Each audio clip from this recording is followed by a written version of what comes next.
Whether it be sibling rivalry, a love of sweets, or a favor towards the fantastical, the story of Hansel and Gretel is one that has touched our hearts across all ages. We begin our story of turmoil and triumph with the lively siblings, Hansel and Gretel. Here we find them at their house, doing their chores with what little famished energy they have left as they wait for their mother to return home. Oh, how I wish Mother would only come back. Oh yes, for life's so dull when it's food you lack. For weeks stale bread has been our fare. Oh, what a penance we've had to bear. But Gretel, the wiser of the two, reminds Hansel of what their father says. Now, Hansel, don't forget what father said, when mother's eyes with tears were red.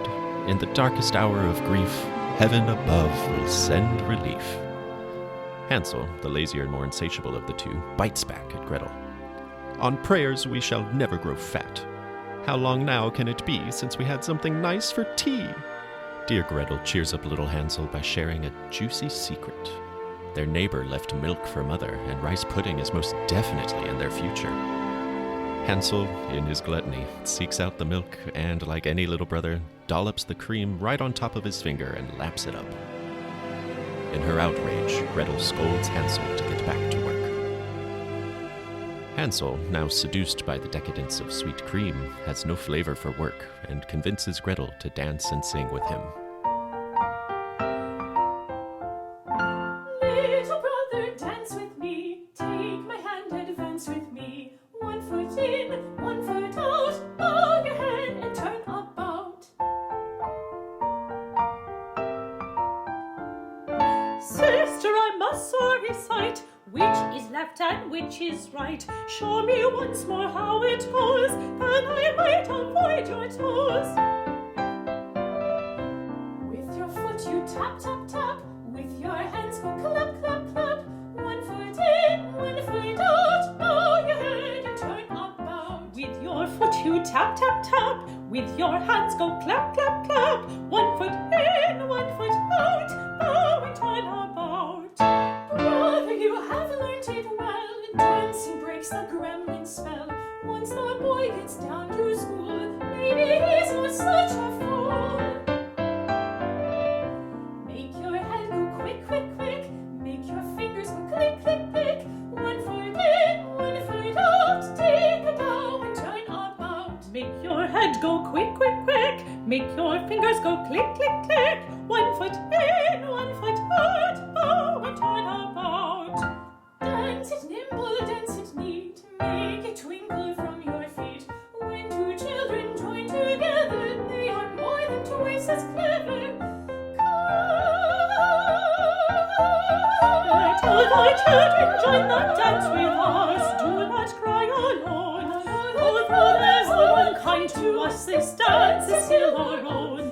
Let children dance with us. Do not cry alone. All the grown-ups are unkind to us. This dance is still our own. Tra-la-la-la-la-la-la-la-la. Tra-la-la-la-la-la-la-la. Turn yourself around, tra-la-la-la-la-la-la. Tra-la-la-la-la-la-la. Yes, spin until your hands askew. Dance until you drop. And if you wear your stockings through, let mother sew them up. Tra-la-la-la-la-la, tra-la-la-la-la, tra-la-la, tra-la-la, tra-la-la. Tra-la-la, tra-la-la, tra-la-la-la-la, tra-la-la, tra-la-la, tra-la-la, tra-la-la-la-la, tra-la-la-la-la, tra-la-la-la-la, tra-la-la-la-la, tra-la-la, tra-la-la, tra-la-la, tra-la-la, tra-la-la.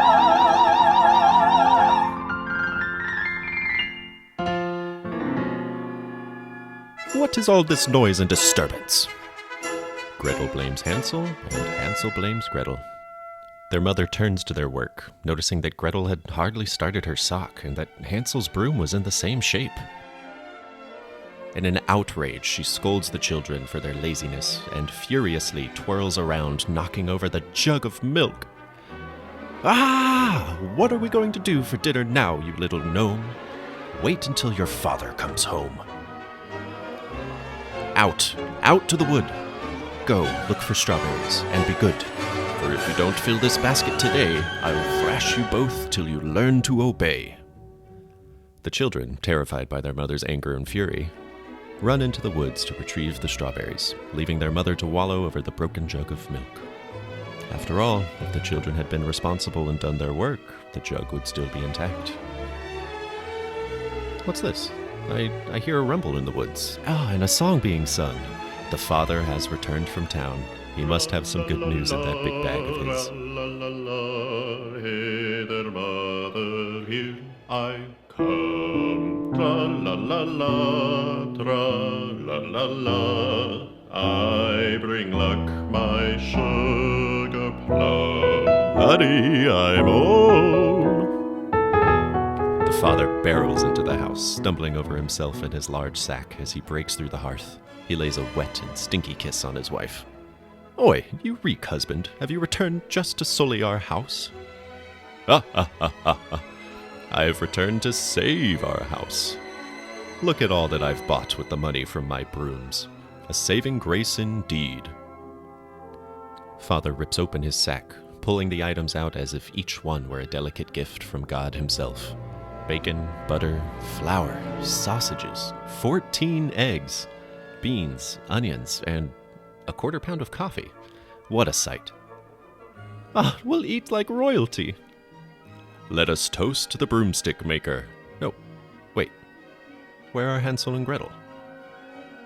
The mother, in an attempt to distract the father, draws the attention to the broken jug.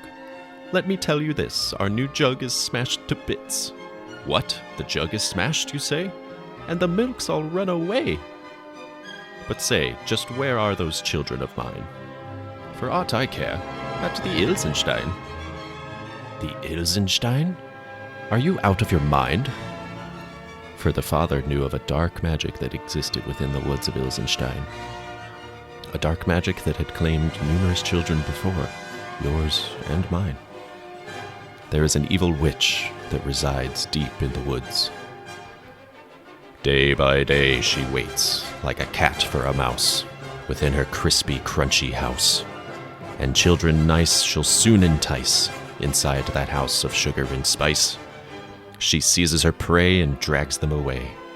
The poor young things, with no more delay, disappear with a roar through the hot oven door.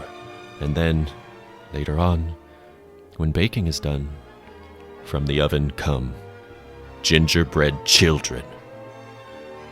The mother, who has been transfixed by father's story as if she were under a spell, asks, And those gingerbread children? Are gobbled up for supper. In a flurry of flying eggs, beans, and a cloud of flour, the father and the mother spring forth in search of their children, before it is their final hour. Hansel and Gretel, already deep in the forest on the hunt for strawberries, come across a clearing and set to work.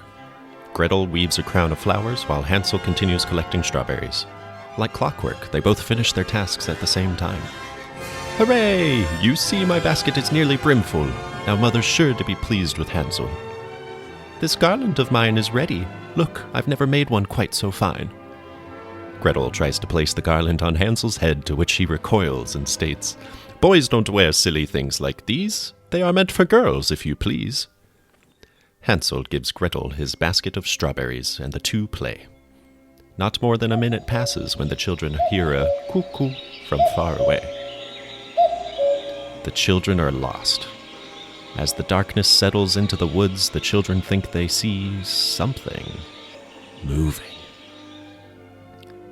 Just as they turn their backs, a small man walks out of the woods, not much bigger than the children, but clearly much older. The little Sandman calls you. I'll see no harm befalls you. I love you, children, dearly, and care for you sincerely. My little grains of magic sand will make you long for slumberland. For when your tired eyelids close, they give you peace and sweet repose. As the Sandman speaks, he approaches the children and places grains of sand on their eyelids. As he leaves, Gretel reminds Hansel they haven't said their prayers for the night yet.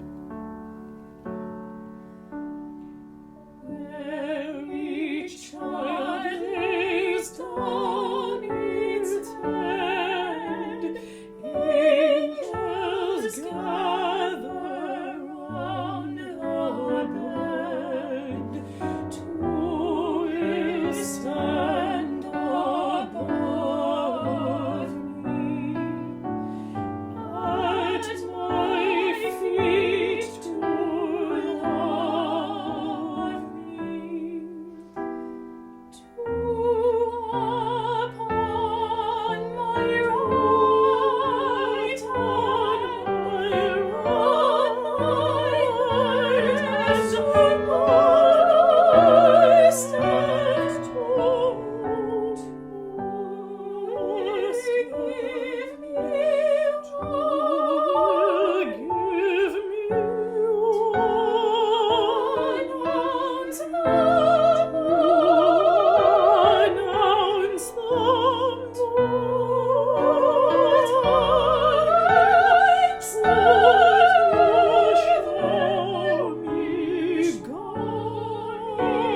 And with their prayer finished, the children fall into a deep, peaceful slumber. As the first light starts to crest the horizon over the woods, the angels have disappeared and morning is breaking. The dew fairy, seemingly out of nowhere, steps forward and shakes a blue-belled flower, donning the children with its dewdrops. She sings a song identical to that of the Sandman, and brings out the sunlight of morning. But just as quickly as she appeared, she disappears, and Hansel and Gretel wake up. Or at least Gretel does. Gretel wakes Hansel, and Hansel turns around looking for the angels. Just as the mist dissipates from the fir trees, a house comes into view. And what a delectable sight it is. A house made of sweets. The roof is laid with cakes, the windows are laced with licorice, and the walls are decorated with cookies. On the left side of the house is an oven, and on the right is a cage.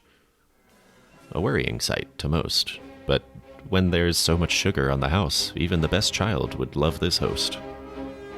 But what's this around the house? It seems to be a fence of life-size gingerbread children. Ignoring the warning signs, the children go up to the house and break off a chunk from the roof to eat, succumbing to the dastardly tricks found at this house. Nibbling, nibbling, little mouse, who's nibbling on my little house? A voice from seemingly nowhere and everywhere at the same time. Hansel and Gretel are too deep in their goodies to hear the voice. Once again it calls, Nibbling, nibbling, little mouse, who's nibbling on my little house? The children again ignore the voice and break off some more of the house to enjoy. In a flash, the witch leaves her house and throws a rope around Hansel, making him her captive. You've come here to see me? Fancy that. You lovely children so plump and fat. My name is Rosina Sweettooth. As you will see, I'm meek and mild. I'm harmless as a tiny child. So that's why I find you children so sweet and, oh, so marvelous to eat. The witch promises the children all sorts of meats and sweets in the hopes of fattening dear Hansel. If he's a friendly little man, both patient and obedient, like a lamb, then Hansel, a word in your ear, a marvelous treat awaiting you here. In all of the kerfuffle, Hansel breaks free from his bonds. He and Gretel make a break for it. Suddenly, both freeze in place as if taken over by a spell. Hocus pocus, bonus jocus, malus locus, hocus pocus. The witch advances on the children and takes Hansel to a cage, all while asking Gretel to behave. The witch returns and casts another spell. Hocus pocus, magic stick, loosen limbs and body quick. Gretel is freed from her frozen state, but the witch makes her dance for her. Do my bidding, my little gazelle, or else I will lock you in there as well. As the witch feeds Hansel, Gretel has gotten her hands on the wand. She quietly frees Hansel from his spell. The witch notices what has happened and immediately takes Gretel to the oven to show her all the gingerbread cooking inside, in the hopes that Gretel might fall into the fires. In a whirlwind, the witch frustratingly begins to show Gretel how to work the oven when Hansel jumps out of the cage. Together they push the witch into the fires. Now that you've been pushed in, snap, bang the door, clap, and so you yourself will make a Gretel cake. They dance as the oven fire crackles behind them, building and building in intensity, until the whole thing explodes. At this very moment, Hansel and Gretel notice that the gingerbread children are changing. These are no gingerbread. These are children instead.